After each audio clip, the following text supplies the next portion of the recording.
ചരിത്രപരമായി കോൺഗ്രസും ജനസംഘവും അന്നത്തെ ഇപ്പോഴത്തെ BJP അന്നത്തെ ജനസംഘം പിന്നീട് ഇന്ത്യൻ പ്രധാനമന്ത്രി അടൽ ബിഹാരി വാജ്പേയി ഉദ്ഘാടനം ചെയ്ത കൺവെൻഷനൊക്കെ മലപ്പുറം ജില്ലാ വിരുദ്ധ സമരസമിതിയുടെ ഭാഗമാണ്. ആദരണീയനായ നമ്മുടെ MLA ഇപ്പോൾ നിയമസഭാ അംഗം കൂടിയായിട്ടുള്ള ശ്രീ PT റഹീം, ഞാൻ ഇപ്പോഴും ഓർമ്മിക്കുന്നു, അദ്ദേഹം ഇത് സംബന്ധിച്ചുള്ള സംവാദം നിയമസഭയിൽ ഉയർന്നു വന്നപ്പോൾ ഓർമ്മിപ്പിച്ചൊരു മുദ്രാവാക്യമുണ്ട്. ഊപ്പർ ദേക്കോ മസ്ജിദ് മസ്ജിദ്, പീച്ചെ ദേക്കോ മസ്ജിദ് മസ്ജിദ്, പൂരാ ദേക്കോ മസ്ജിദ് മസ്ജിദ്. അങ്ങനെ വിളിച്ചു പറഞ്ഞുകൊണ്ടുള്ള ജനസംഘത്തിന്റെയും കോൺഗ്രസിന്റെയും ജില്ലാ രൂപീകരണ വിരുദ്ധ സമിതിയുടെ മുദ്രാവാക്യത്തെ നല്ല ഇച്ഛാശക്തിയോടുകൂടെ ചെറുത്തു തോൽപ്പിച്ചത് ഇന്നത്തെ ദേശാഭിമാനി ദിനപത്രത്തോട് പരിശോധിക്കുക. അന്നത്തെ ആ ജില്ലാ രൂപീകരണ വിരുദ്ധ സമരസമിതിക്കെതിരെ ദേശാഭിമാനിയുടെ മുൻപേജിലെ CPIM-ന്റെ ആഹ്വാനം ഈ വർഗീയ പുതിയ ശൃംഖലയെ ഏത് വിധേനയും ചെറുത്തു തോൽപ്പിക്കാനുള്ള ആഹ്വാനമാണ് അന്ന് CPIM മുമ്പോട്ടേക്ക് വെച്ചത്. പിന്നെ അദ്ദേഹം പറയുന്നു, ഗതി കിട്ടാതെ മറ്റൊരു തരവുമില്ലാതെ CPIM ചെയ്തു കൊടുത്തതാണ്, അല്ലെങ്കിൽ സമ്മർദ്ദങ്ങൾക്ക് വഴങ്ങി ചെയ്യേണ്ട വന്നതാണ്. അങ്ങ് ചരിത്രത്തെ തമസ്കരിക്കാൻ ശ്രമിക്കുകയാണോ, അല്ലെങ്കിൽ ചരിത്രത്തെ വക്രീകരിക്കാൻ ശ്രമിക്കുകയാണോ?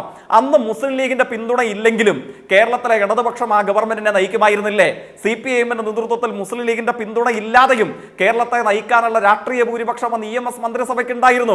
പക്ഷേ കമ്മ്യൂണിസ്റ്റ് പാർട്ടിയുടെ നയമായിരുന്നു കേരളത്തിലെ പൊതുജന സാമാന്യത്തിനകത്ത് സവിശേഷകരമായി മതന്യൂനപക്ഷ വിഭാഗത്തിനുള്ള പിന്നോക്കാവസ്ഥയെ പരിഹരിക്കാൻ ഈ ജില്ലാ രൂപീകരണം കൂടിയേ തീരൂ എന്നുള്ളത് CPIM-ന്റെ നയസമീപനമാണ്.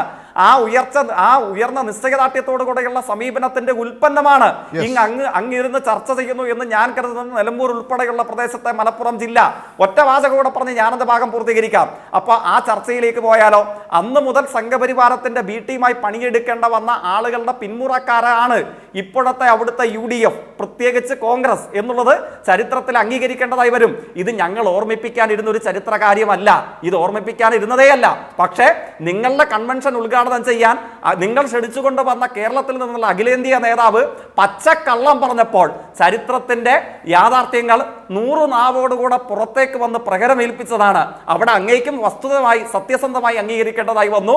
അന്ന് ജനസംഘത്തോടൊപ്പമായിരുന്നു, അല്ലെങ്കിൽ ആ മുദ്രാവാക്യത്തിന്റെ കീഴെയായിരുന്നു ഈ കോൺഗ്രസ് എന്നുള്ളത്. രണ്ടാമത്തെ വാചകം എന്താണ്? അദ്ദേഹം അതിനെ അപഹസിക്കാൻ പറഞ്ഞത്, അന്നത്തെ കോൺഗ്രസ് നേതാവ് പിന്നീട് CPIM-ൽ വന്നു, നിങ്ങൾ അദ്ദേഹത്തെ പുറത്താക്കുവോ? ആരാണ് ഈ പറയുന്നത്? അങ്ങ് തന്നെ സൂചിപ്പിച്ച കായിദ് മില്ലത്ത് കൾച്ചറൽ സെന്ററിന്റെ ഭാഗമായിട്ട് സാംസ്കാരിക സംഘടനയുടെ പേരിൽ ലീഗിനെതിരെയും കോൺഗ്രസിനെതിരെയും അതിശക്തമായി രാഷ്ട്രീയ അഭിപ്രായം പറഞ്ഞ് ഇപ്പോൾ നവീനമായ അഭിപ്രായത്തോടു കൂടെ ലീഗിന്റെ അഭിനവ നേതാവായി വന്നിരിക്കുന്ന അങ്ങ് ചോദിക്കുന്നു, പണ്ടാ നിലപാട് സ്വീകരിച്ചിരുന്ന ഹംസയെ, TK ഹംസയെ നിങ്ങൾ പുറത്താക്കുമോ? ഞാൻ ചോദിച്ചോട്ടെ, ഒറ്റ ഉദാഹരണം.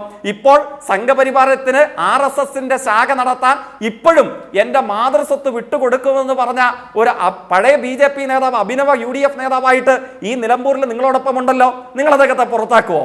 ഞാൻ മതനിരപേക്ഷ രാഷ്ട്രീയത്തെ തമ്മിൽ ലീഗും കോൺഗ്രസും CPM-ഉം തമ്മിലുള്ള വ്യത്യാസം അല്ല പറയുന്നത്. ഇപ്പോഴും എന്റെ സ്വത്ത് RSS-നായി വിട്ടുകൊടുക്കുമെന്ന് പ്രഖ്യാപിച്ചിരുന്ന നേതാവ് ഇപ്പോഴും UDF-ലുണ്ടല്ലോ.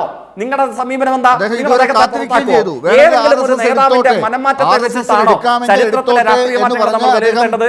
ഇപ്പോഴും കാത്തിരിക്കുകയായിരുന്നു. ഈ കഴിഞ്ഞ ദിവസമാണ് അദ്ദേഹം അതിൽ നിന്ന് മാറിയത്.